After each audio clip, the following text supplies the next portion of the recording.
Welcome to the Publishing Life podcast with your hosts, the Mickelson twins and Alex Kerr. And this episode, you're going to be hearing the legend's story. The legend is Alex Kerr, and he's going to tell his entire story of how he basically got to this point, how we met, and his publishing journey and so on. So what's up, dudes? What's up? What's up, my guy? Woohoo! So Excited for everyone to hear how you got to where you are now. Christian and myself, we talked a lot. I'm going to do my best to not interrupt. I'm going to let you talk, and I'll, ask questions when I feel appropriate. But fair warning, I will interject with a question when appropriate. Mm-hmm. Please do. But I'll do my best to make it tasteful. Yeah. So I guess, so people know who I am. I'm the Chief of Student Success at AIA, executive at publishinglife.com.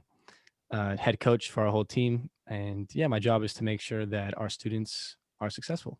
So, and make a lot of money. Have their lives changed with publishing. That's correct. Via us, primarily.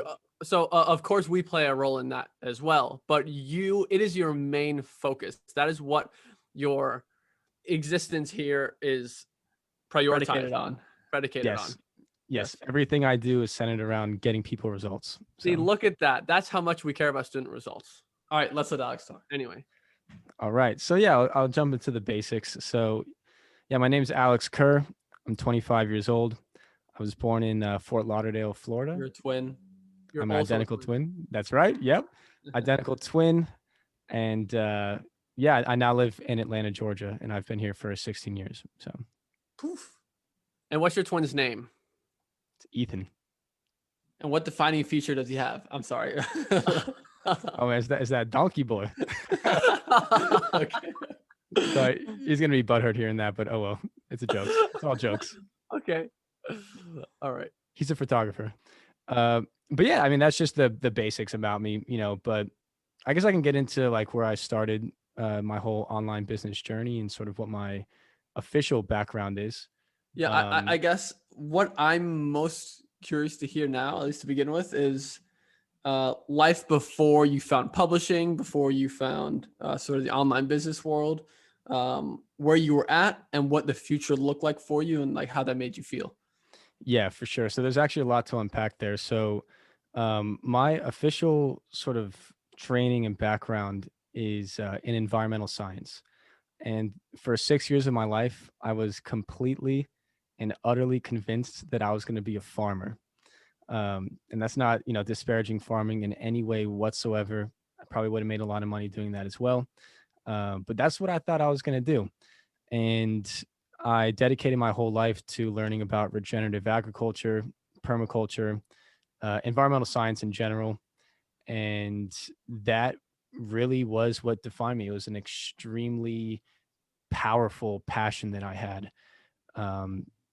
Obviously speaking in past tense there, the fire burned so hot for such a period of time that it just completely burnt out. And I've since moved away from that world for various reasons, but that is what my background is in. So, I always kind of knew I was going to be a business owner / entrepreneur in some capacity. And the person that really got me on that path is this guy named Curtis Stone, who, if anyone wants to look him up, is Curtis Stone, the urban farmer. He's a very, very famous figure in the regenerative ag space. He's famous for teaching people how to build these sort of like decentralized urban farms where people rent land in people's front and backyards. So you can basically start a farm for basically free. And that's what I thought I was going to do. And he teaches basically like this min-max method of farming where you grow the cheapest plants and sell them for the highest price, and it all ends up being salad greens essentially. I thought I was going to do that. I thought I was going to grow microgreens. I started getting stuff going. Quickly realized that is a lot of work. So the business model isn't epic. Well, the business model works. It just requires that a human is tending to that land 24/7. There is no freedom in that whatsoever. You are tied to that land no matter what. Even if you do outsource some of the work to employees, you're still tied to that. There's very, very little freedom that comes with that. And yeah, I mean, his whole shtick is teaching people how to make six figures within the first couple seasons. So, and people do that. He's not a make money online guy, but he's like a make money with a farm guy. Yes, yeah, make money breaking your back with a farm guy, but it works, and his model is extremely powerful. But That's funny. I wasn't cut out for it. There's a very, very big difference from farming than from gardening. And while I was very, very good at gardening, I was not the best farmer, and that's because I didn't have I didn't have it in me to show up every single day. If I was being honest, like you have to wake up at like 4:30 or 5.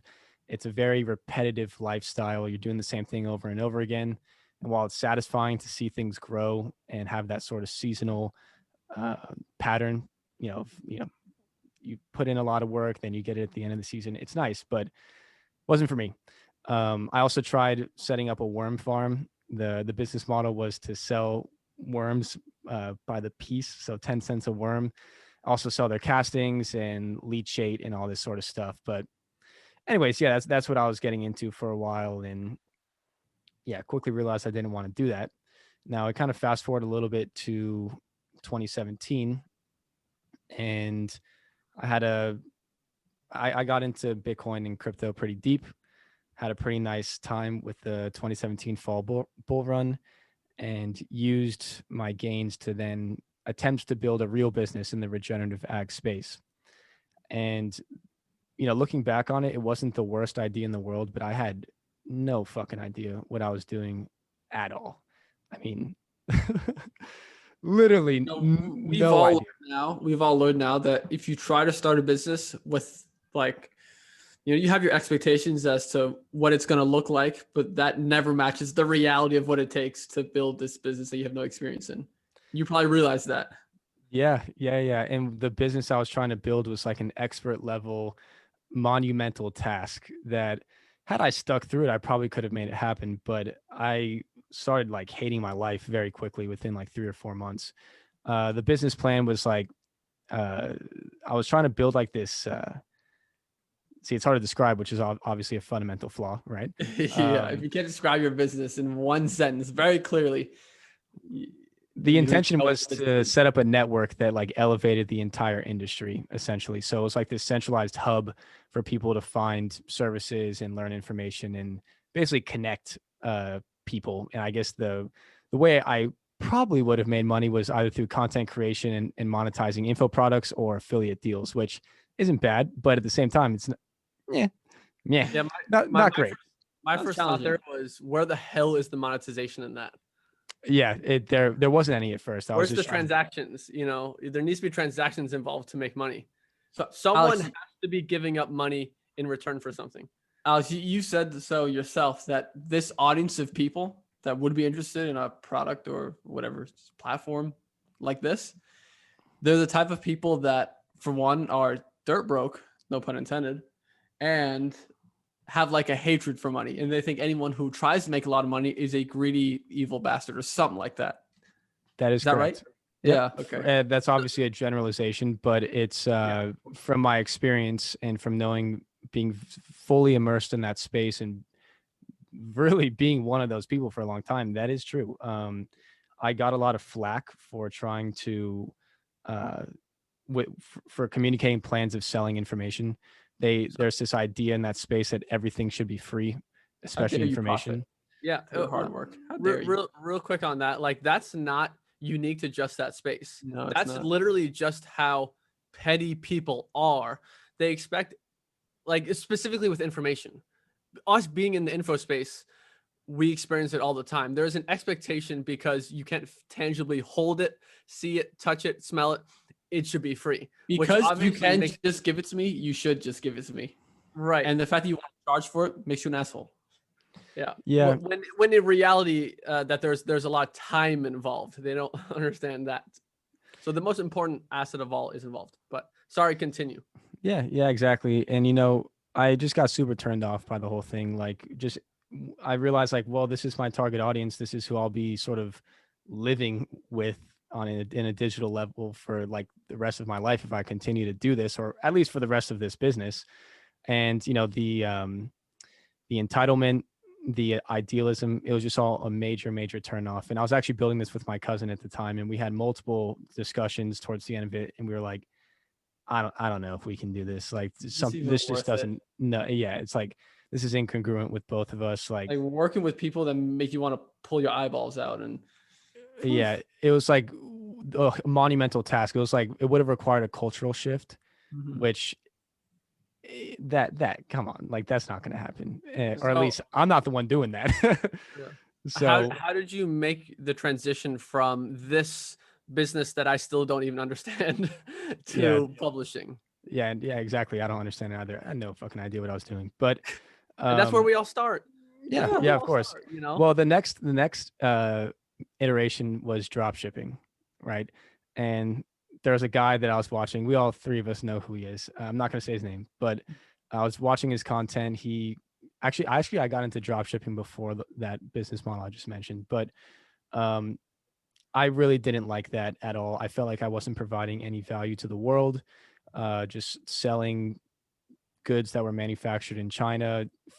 Basically the whole business runs off of arbitrage essentially. And like, I just didn't like that. Right. Just being the middleman and profiting off of like margins. And there's nothing wrong with that. There's nothing wrong with profiting off of something that doesn't change someone else's life, but it's still nice when there's more to it than just profits. Right. Yeah. There's no value judgment there. I mean, it is a valuable service. Make money to make money. Do what you got to do. So as long as it's legal and no one's getting hurt. Legal and no one's getting hurt. Like fuck you for judging other people for how they make money. Yeah. I mean, dropshippers give people access to goods in an easier way that they wouldn't have had otherwise. So that's a valuable service, but it's just not something that I wanted to do. And then when you couple that with the fact that it's kind of like the antithesis of a passive business, which there's no passive like business that you can build, they can become passive, but you're working 24/7 basically. And that's just not the vision that I had for my life. And it's not that I was like afraid of work or scared of it or anything like that. You guys know I fucking work very hard, but Hell yeah. I was projecting out into the future. I was like, can I do this for another 3 years at this level? Can I do it for another 5 years? Can I do it for 10 years? And the answer was always no. And that's when I knew like that wasn't the thing. So Alex, did you ever build any dropshipping stores? I was in the process of doing so. I fucked around with grill mats. So that's the example that this person uses. So you were you can see how much brain power I was putting into this. Right? Yeah, the amoeba that you were back then. Exactly, right? And and that'll touch into the beginning of my publishing journey too, right? So the answer is yes and no. I quit like immediately.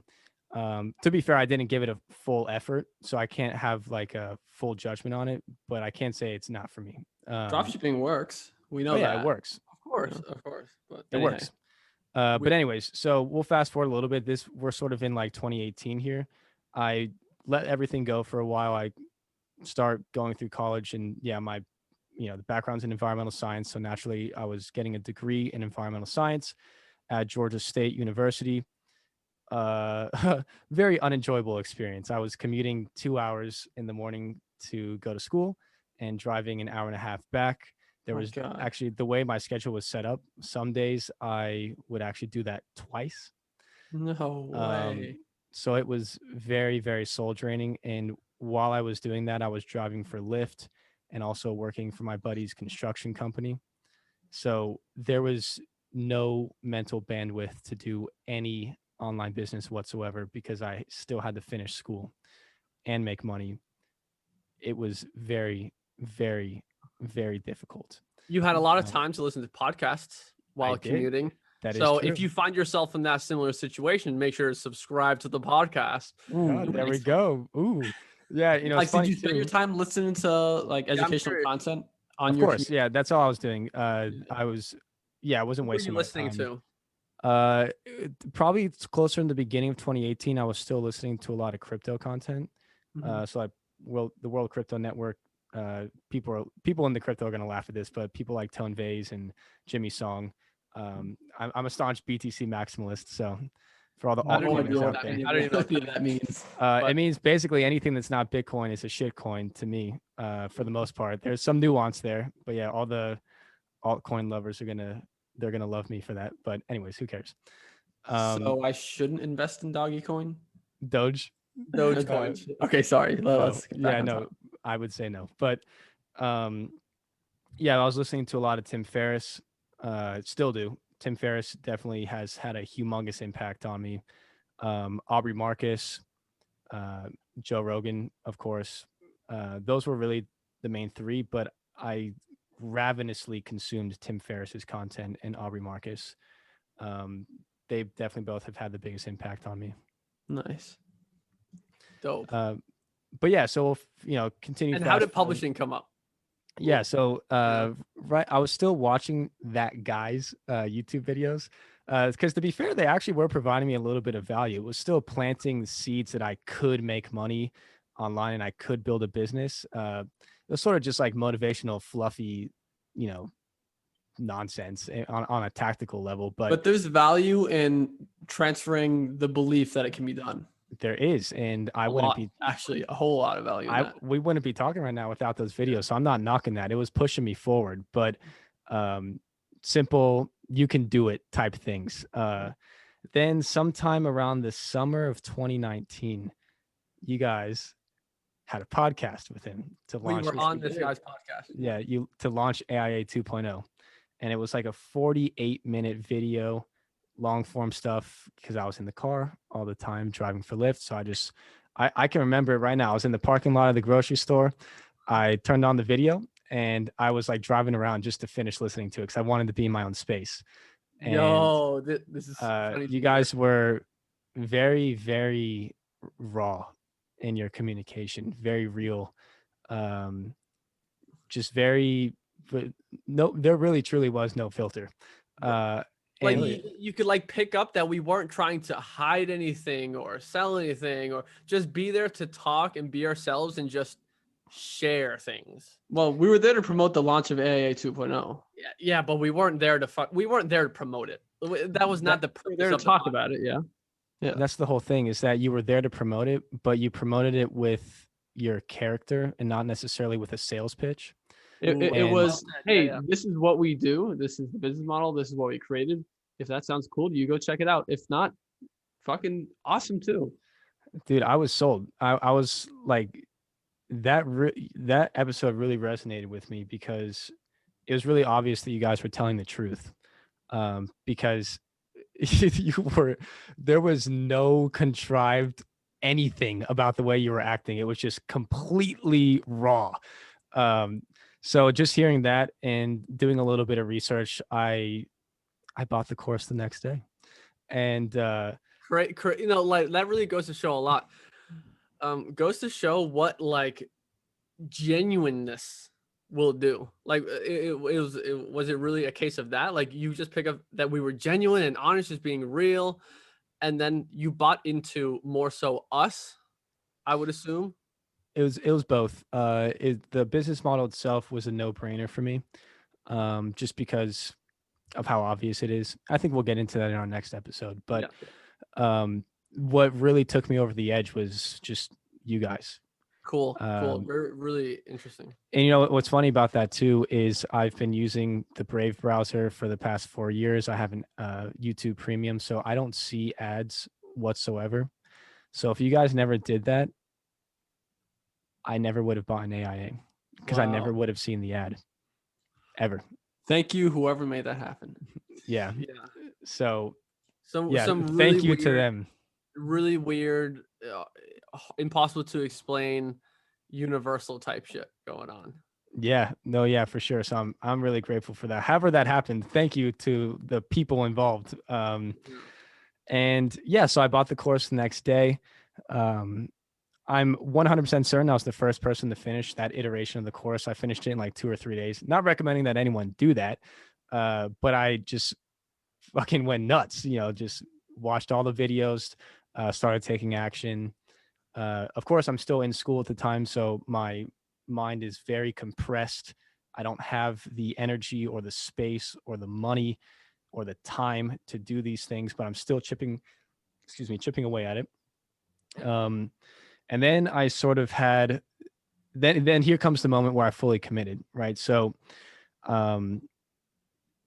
being a staunch BTC maximalist, I value Bitcoin very, very, very highly. And I had to sell the last of my Bitcoin, which would be worth a lot of money right now. We'll just say that, like a lot to make this happen. And it was almost like this test, the way that I saw it in the moment, like from the universe, as it were. Like, hey, Alex, yeah, you can have the life that you want. You can build the business that you're looking for. You can have the friends that you want, but it's going to come at a cost. It's going to come at a price. You better pay me your Bitcoin. And I did. And I don't regret it whatsoever. So I sold my Bitcoin. I, started getting books produced, and really the rest is history. But I think we can dive deep into what that first version of my publishing business looked like, because it's not pretty. Please. Oh, it's not pretty at all. So I don't know the minute details of this, so I'm excited to hear this. I don't know this stuff either. Also, real quick context for people: the course you're talking about is our course the course that you are now the coach of. Oh yes, did I forget to mention that? Audiobook Income Academy 2.0. Where you learn how to build a self-publishing business, aka make money with books. I'm not by any means trying to like promote it. I'm just for the people who need context of what he's talking about.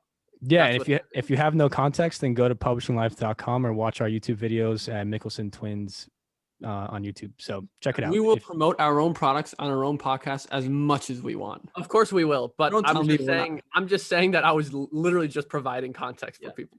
Anyway, Alex, continue. We talk too much. Sorry. Oh, no, it's perfect. So yeah, where to begin? So, looking back, I was doing my best, but my best was nowhere near what it takes to make this happen. And quick comment on that for people in a similar situation. Yeah. That's okay. I feel like it's one of the most important things you can say to people. They'll start and it looks like they were trying to create garbage. And they have lack of perspective to like, it's the first time you're doing something. It's allowed to be complete shit and make no money, and you're allowed to be bad at it. And then you grow from there. I feel like just having that kind of perspective and being aware of things like that is more important than any level of strategy, tactical bullshit. So yep. I've stolen this example from Alex, but it's just a great way of explaining exactly this. And that is that the first time you play a sport, the first time you play an instrument, you're bad at it. And it would be incredibly unreasonable if the first time you try something, you would somehow be good at it. How would that even be possible? It's such a great analogy because people can understand that, oh, I can't play the piano because I've never tried it. But for some reason, when they start a business and they have a trouble the first time they try it, they can't understand, oh, why is it not working? Why would it be reasonable that you would be able to figure out the first time you do it? Yeah. Yeah. Awesome. And if you did hit it off in your first shot, you're not good at it. You're just lucky. And being lucky is not a strategy to build a successful business, because not for long-term success, because the next time you try, you're going to fail and you realize, oh, I don't know how to handle this. I haven't done this before. What's the real issue? And then you have to learn the skill itself. Real quick comment for the literal people out there. Just because you have success the first time you try a business does not mean you are just lucky. I just know the literal people will take them like, oh, Alex said if you get it right the first time, it was just pure luck. No, you can just do a good job the first time around, but it's not to be expected. Okay. Yeah. Continue. I just know how people work, how people respond. They take everything fucking literally. It's true. And well, to be fair, the course is so like optimized now that the time it takes to get success is so much quicker than it would be in the past. You can absolutely have success your first time around, but don't expect it, or don't be, when it doesn't happen. Don't be entitled to it. Think that you're entitled to it. Right. Yeah. So, what it looked like was, if I'm being completely honest, I felt a lot of pressure to get books out there very quickly, because we were still sort of in the old publishing paradigm as it was back then. It was towards the end of it, right? But the promo codes still existed. A lot of those, for lack of a better term, pumper type publishers were in the Facebook group sort of saying like, get the books out there as soon as possible. And I felt a huge degree of FOMO. And that made me sort of cut a lot of corners because I wanted to get those promo codes as quick as possible. And for context for people, it's kind of a sore subject, to be honest. I don't even like talking about it, but it is the truth. In the past, ACX gave publishers paid promo codes, essentially. So like you would give someone the book for free and they would pay you for it. Made absolutely no sense whatsoever and caused a lot of issues.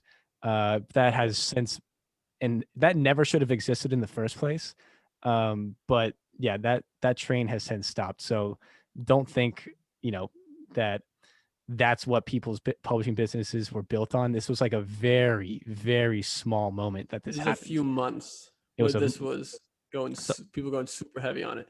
Yeah, it was just a few months to take advantage of a discrepancy or whatever you want. Exactly. So I wanted to pump books. That's what I wanted to do.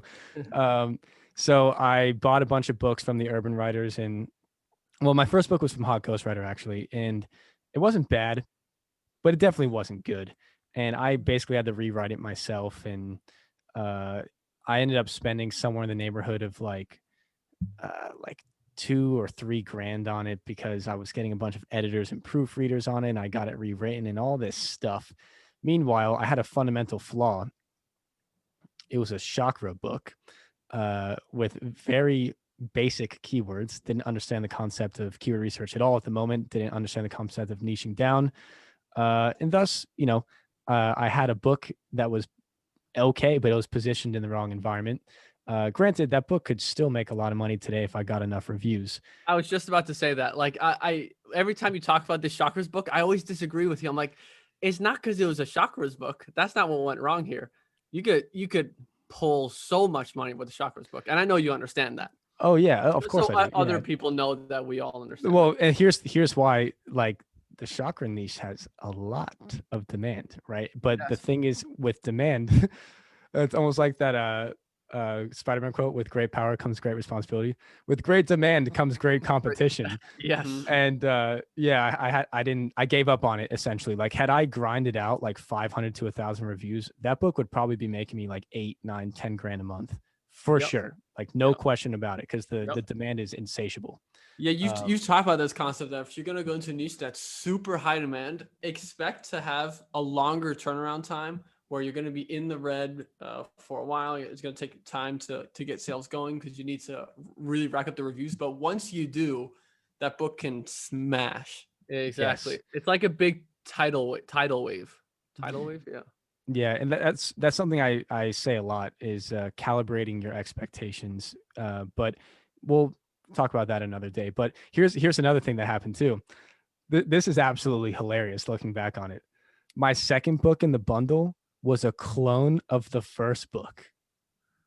Literally, how did you do that?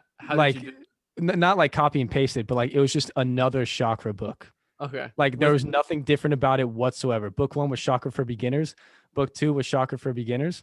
And that's where my mind was at the time. Yeah, but here's the thing. Idiotic. Definitely a little idiotic. But a lot idiotic, but yeah. But so here's just the God honest truth. That still works. It does if you stick to it and get enough. If you stick to it, it's not a plan for long-term success, but those books can still sell. It doesn't make a lot of sense, but it still sells as a bundle, even though it's two of the same books. Yeah. Because look, from the outside, before a book is even bought, you see the cover, you see the title, you see the reviews. That's mostly what's going to make up the buying decision or not the content. That is what will affect the reviews and word of mouth and like the future success. But when you first launch a book in the first initial months, it's the content inside isn't very important, to be honest. It's true. The first few months are all about marketing, right? So because the truth is there could be a big penis inside as the content. And people wouldn't know until they bought it. And they don't know until they buy it. Yeah, they will know eventually though.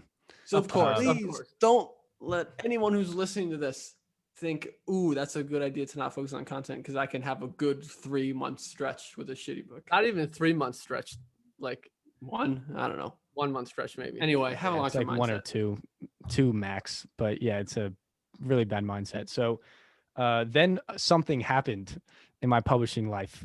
It really super fucked up. This was like, this destroyed me for a little bit. Yeah. So this has to do with the promo codes. ACX was a mess. I need to preface this, by the way, for all the people who are new in the publishing.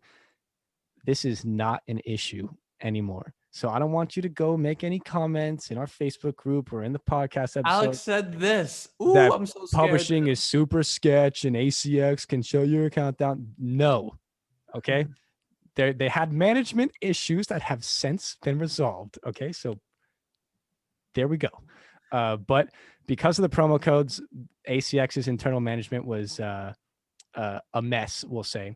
And I went to go get that first Shocker book narrated like I was supposed to do. And I hired the narrator, and the lady canceled the contract the next day because she got sick, apparently. I think it was her first gig. I don't think she got sick because looking back on it, I just think, who knows? I'm just speculating here. It's not fair. But anyway, she canceled it. So then I go to email ACX to verify with him that she wants to cancel the contract, and let's cancel the contract so I can move on. The next email that I got back from them was that my ACX account had been frozen for suspicious activity. Not banned, not terminated. They just put me on ice. Okay. So chill out, everyone. And it took 6 months for my ACX account to get unfrozen. And the promo codes had then been demolished by that time. So I have never redeemed a single paid promo code in my life. And because I was a struggling college student, I was banking on that, dude. I was like, I need to get those promo codes so I can scale my business. Like that was what I was going for. And that was just like, not happening. That was probably the best thing that ever happened to me in my publishing journey, because Thank you for saying that. Rasmus, if you didn't say thank you, I was about to come in and thank you. Yeah, by far, without a doubt, that is the thing that separated me from everyone else, because they all quit when things like that happened to them. And I was like, I'm not going to quit. I'm just getting started. Like, you learned a lesson. I was gonna say, that's the common reaction, is to say, this is fucking bullshit. Where are my paid promo codes? Why'd they take it away? This is such bull. That's the common reaction. Yeah, and I never had any sense of loser's reaction as opposed to your reaction, which is a winner's reaction. Where like you go in, you look into the mirror, and you understand that this was your own doing. Now, of course, not everything. Some of the stuff was out of your control, but generally speaking, the entire situation was your own doing. Yeah, and even if it wasn't necessarily my fault, air quotes, it's still my responsibility to fix it. Yes. And that's really the key point here that needs to be focused on. And yeah, a lot of people quit because things like that were happening to a lot of people. And that gave me the fire to push forward even harder, because I was like, oh man, the sky's the limit. There's people dropping out. All I got to do is publish high quality books. Here we go. For me. And my goal was that I was going to hit 10K a month on KDP alone. That was the goal, which I now think that, like, it depends on what kind of publishing business you're going to build. It's not like ACX is necessarily easier or KDP is, but to me at the time, I believed that was like the harder path. So I was like, I'm going to make this happen. And so that happened. And I had a fundamental sort of shift in my mindset. I fully committed to everything. And then December 2019, I graduated from college. Took me 5 years, awful experience. But then here was the actual moment. My back was up against the wall. I was like, I am not getting a job in environmental science. I am not going to a swamp to get some sludge to bring back to a lab and get paid $32,000 a year. I am not fucking doing that. And I had no money.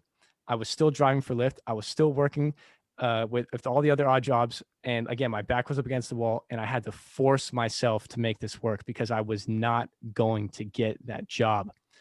And that pressure was so immense that it worked. And there's a there's a catalyst that happened that really propelled me forward. And I feel like, I'm sorry. Oh, no, please go. Situations like that are a blessing when you're put in a position where you have no other choice but to be a beast and make it happen. But when you're not in a desperate situation, it's much harder to find that in you to actually do what it takes. There was a lot of I've heard this pressure, over and man. over again, and the same is the exact same situation for us. If you'll recall in the last episode where we talked about what finally pushed us to get started making YouTube videos. I won't recap that. You listen to the last one, but it's when you're put in a position where you have no other fucking choice. I had no other choice. Technically, I did, but the other choice was Not worth living. Yes, exactly. So coupled with the shift from the account thing, and then the fact that I graduated and refused to get a job in a reality that I really was hated, to be completely honest, it was the perfect recipe for success. And what happened was I joined a mastermind from the Facebook group. It was just okay. I mean, it wasn't like a life changing or anything, the mastermind itself, but the choice is what changed my life. I, at the time, felt it easier to show up for them than for myself. And it was motivating for me to come to each meeting with tons of value. And that caused me to elevate my own business because my intention was to lift everyone up with me. If I can chip in real quick, I always say this to be the case, that when you do something alone, it's very easy to let yourself down. It's not a big deal. I disappointed myself. Oh, well. But let's say in the case of me and Christian, well, we're doing something together and I let Christian down and I disappoint him. That's way worse of a feeling than letting myself down. I'm totally cool letting myself down. But when it's someone else, there's a lot more on the line and you're much more willing to do what you got to do. And that's exactly what you're saying now. That's exactly what it is. So I just kept pushing, showing up to each meeting, trying to provide as much value as possible. And I had an exponential sort of ascension in learning and also in my state of being and everything. I just started becoming the person that I am today in that time frame. It was very, very quick. And it was just a matter of letting go of all of the bullshit and doing the things that I knew I was supposed to do. And once I just focused on it and showed up every single day, things just started to fix themselves. It seems to me like a case of you just committed 100% to it. That's really all it was. And that's what we say. We're like, what's the secret? What's the key? If you commit 100%, super cliche, but then the rest takes care of itself. Yeah, I think the thing with that though is that it comes at a price, and I think a lot of times people aren't willing to pay that price to commit, because a lot of times you have to let go of things that you value, or at least you think you value. Yeah. And a lot of those times, like those getting things. high. Yeah, for like sure. That. I mean, that was definitely a thing for me as well. So it was for us as well. Yeah. So yeah, I mean that's all that sort of stuff. But yeah, that's really what got me going. I'm sorry, real quick, but yeah, you will always have to give something up in exchange to commit, and whatever it is you spend your time on and what's important. But I just hope that people can realize that the results of committing fully is a life of freedom, and that is worth more than anything. There's nothing that I wouldn't give up for that. Yeah. And basically, the people that I've met on this journey and the connections I've made are worth more than any money that I've ever made. So, I mean, the relationship between us three is invaluable, right? Invaluable, priceless, like truly priceless. So that all happened because of these small micro things. One other little thing that happened too is Christian saw this recently because I sent a Loom, because we're building that piece of content inside the course, right? And so Christian, I'm not sure if it was Christian or Rasmus, but maybe it was Christian. I don't know. One of you guys invented sort of the whole framework for self-written audiobooks, right? And at that time, I was like, this is the way. I have no money. This is the way to scale, and I'll use this to generate cash flow and then build my brand, which is most certainly a way that people probably should build publishing businesses if they're low on cash. And I dedicated so much time to figuring that shit out that like, I don't know, I'd like to consider myself pretty well versed in that area. Yeah, I mean, Christian saw the spreadsheet. It's like this, or rather the doc. It's like has so many ideas on it. I did that for my mastermind. No one used any of the ideas, and that propelled me forward as well. Another small thing too is I sort of optimized the launch strategy that people were doing at the time. Actually, I pitched that to Christian just to put into the course because I was like, hey, this would help people. That was actually like the first note in our song together, so to speak. I just messaged. It was either Christian or Rasmus or both you guys. I was like, here, I made this thing. I think it'd be good. And then that was the first interaction we had with you. Yeah, it was this PowerPoint presentation on how to launch your book better. Yeah. I was never the guy, and still not the person to just like ask for help when I could have solved it myself. So I never wanted to bother you guys. But I knew I had something of value to provide. So yeah, that's just what it was. And that's also a piece of wisdom for anyone looking to like get a mentor or build connections with people. Like you're going to have to give, you're going to have to put out first. Yo, this recently happened to us as well. So we've connected with a mentor, if you will, as well, whatever you want to call it, because Rasmus gave value to them first by helping them with something that they needed help with that we were experienced in. I mean, I can say who it is and the context of it. So his name's Alex Ramosi, if you know who he is, the fucking man, mentor. Anyway, he made an Instagram story talking about like, oh yeah, I've been growing my YouTube channel and it's going well. He's not a YouTube guy or anything. And then I just replied to that. I gave him some tips on growing a YouTube channel. And he was like, yo, oh, thank you so much. And then I sent him a Loom in more detail. And then it kind of...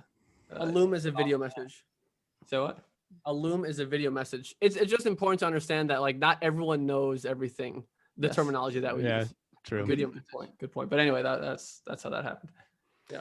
And now we've connected with him. And by the way, that's not unsolicited advice. It's just like a genuine help. You know, like it comes from a good place. And if they don't respond or they don't see it, oh well, I was just trying to help. Oh well. And very shortly after that, you guys posted a job listing looking to hire actually someone to run the joint venture publishing business. And I was like, I know for 100% fact I could do that, but I didn't have the numbers to prove that I could, so I didn't apply for it. And then it was like 2 weeks after that, we were looking for the community manager / coach, right? Yeah. So that's what I applied for. I was on the Facebook group a lot at that time. So the post actually loaded like the second you press enter on your computer, and I applied within milliseconds. And started to apply. What I loved was how insanely excited you were about such a like, just the community manager role. It was really just, welcoming people into the Facebook group, helping answer people's questions, directing them to the support they need and things like that. $1,000 a month just to help run the Facebook group. And you were so excited about it. That's when I was like, this is the kind of energy we need. I mean, shit. First of all, I saw the vision. So I knew that wasn't the end of the road as long as I showed up. And secondly, $1,000 a month was a lot of money for me at the time. That's crazy. I'm talking like that was a lot of money for me. So I didn't take that lightly whatsoever. I was like, this is like just the right amount that I need to be able to continue for it. So, obviously we know things progressed very quickly after that. I became the coach within like a month, started doing Q&A calls and then one-on-one calls. We just slowly gave you more and more responsibilities and just handled everything like a legend, like a champ. And like, okay, this dude can handle. How about this? Oh shit, yo, he does this better than us. How about this? Yo, okay. How about this? And then that's how we've evolved to now you're on the podcast with us. Yeah. Alex, how many one-on-one coaching calls have you done with our students? It's over 1,000 now. Over 1,000 one-on-one coaching calls. Yeah. So officially it's like, it would have been like 600 hours, but when I was first doing it, remember everything was unlimited. So a lot of students got like 1, 2, 2.5 hours with me sometimes. And that would happen a lot. Oh, yeah. God. I just really wanted to help. But hey, hey, it came back with some of the students, and it's worth it. So it's probably closer to 800 to 900 hours, to be honest. And if you count like Facebook interactions, it's like 1,000 hours. So, which isn't 10,000 hours. I'm not a master, and I never claimed to be. I view myself as a student. But working towards mastery, all of us. Of course, yeah. I'm always learning. Always open to new ideas. So, not proclaiming that I'm again like the ascended master of coaching, but I do have a fair amount of practice. I have absolutely no shame in saying this. And that is that given the amount of direct one-on-one coaching you have given to students and as much as you have learned in the process of doing that, I have no shame in saying that you are a better one-on-one publishing coach than myself. Not even just no shame. Like Yeah, I feel proud saying that Alex, our chief of student success, is better than we are at coaching people on publishing. That craft. For sure. And then there's more higher level stuff that, that don't entail publishing, that other business level stuff that's our range. That's our range. Yeah. Yep. Well, thank you. And I don't take that lightly. But it was very lucrative for me as well on a personal development level, because, they say it's a bit of a cliche, but it is very true. The best way to learn is to teach.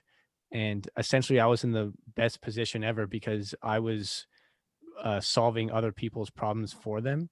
And that wisdom and knowledge transferred over into my publishing business and now our publishing business. And I basically got the experience of publishing like over 1,000 books, basically, because all these mistakes I like did with them or solved with them. Crazy. It like, it would be very difficult for someone to have had see that many books and go through that many problems without having published for 4 or 5 or 6 years. Yeah.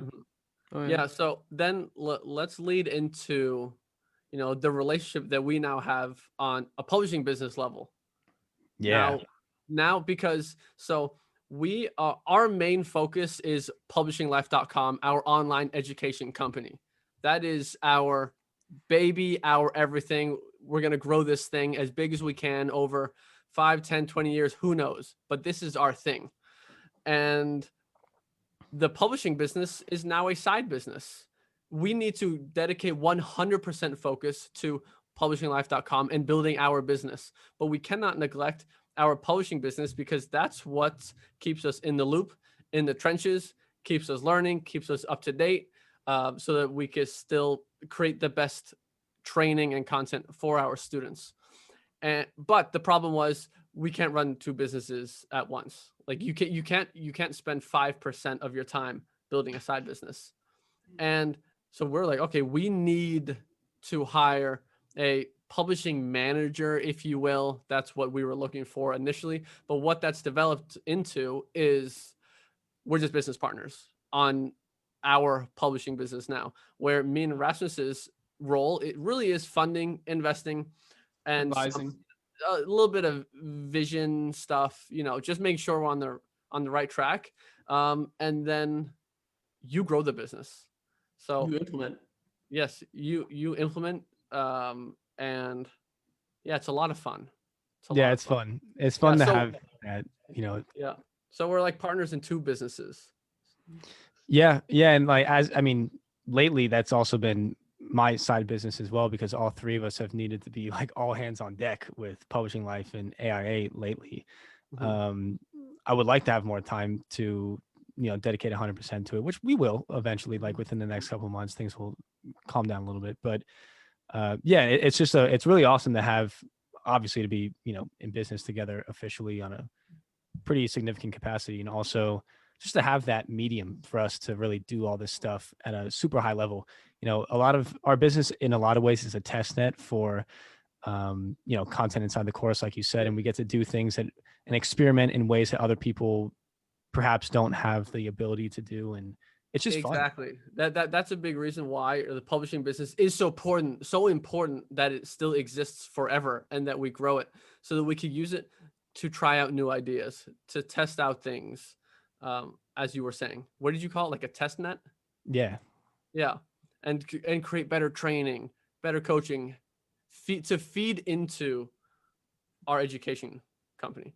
Yeah, So, it's extremely important. I want to say that to anyone listening to this, I can imagine the first thought they're having is, well, how much money is this publishing business that they have together? How much money is it making? And I'll just say, for now, that is top secret. You'll hear more about it in the future. Just how to address it. Sure. Yeah, we'll talk about it when it's ready. Yeah. Now what? So yeah, I mean that's pretty much where we're at, right? Like that was sort of the long and the short. For the most part. Yeah, for the most part, it is. Do you guys have any questions for me? Last thing, if you could just touch on what your role as Chief of Student Success looks like right now. Okay, so what it looks like right now is managing a team of 12 coaches, including myself. For our students, you manage 11 other coaches. That's correct. Yeah. And you do one-on-one coaching calls yourself. Is it 4 a day? Yes, now it's 4 a day. Monday to Friday. Yep. Group coaching calls at least 1 per week. Yep. A lot in the Facebook group, helping people, helping with the support team. Am I missing anything? Creating new content for AIA. But right now, I think the majority of it is the coaching side of things, is managing the team, putting in your own one-on-one coaching. The publishing business. And then the publishing business. The majority of it right now in this immediate moment is managing the coaching team and optimizing the content inside of AIA. That's where most of my energy goes into optimizing what we teach and figuring out better ways to educate our students. Yeah. So right now, 3 new coaches being trained that are going to be ready to start on Monday. Yep. Cool. Yeah, that's correct. Yeah, because you're right in the trenches with students and you can see what they're having trouble with. So like, okay, everyone is getting stuck here. Let's go into the training and address this one thing so that we can fast track people's progress. That's exactly it. It all comes out in the coaching calls. So it's, it's really valuable for everyone involved. So yes. I think that's it for this episode. Let's not drag it on for no reason. I feel we've covered everything we wanted to. Alex, thank you very much. That was wonderful. Thank you guys. You changed my life. It's very grateful to be in this position and just really excited for our future together. We got big plans. As friends, as a company, as a community. It's just it's really surreal, to be honest. Alex, what we're doing right now would nowhere near be possible without you. Yeah. So you're changing my life as well. We say this all the time. We're all 100% aware of each other's contributions to each other's lives, but it's nice to say in a public space. Other people can become aware of our relationship. Thank you, and I accept that with the utmost humility and humbleness, because that's not a light thing to say. I try very hard. So thank you. Hell yeah. Last thing, leave a 5-star review on the podcast.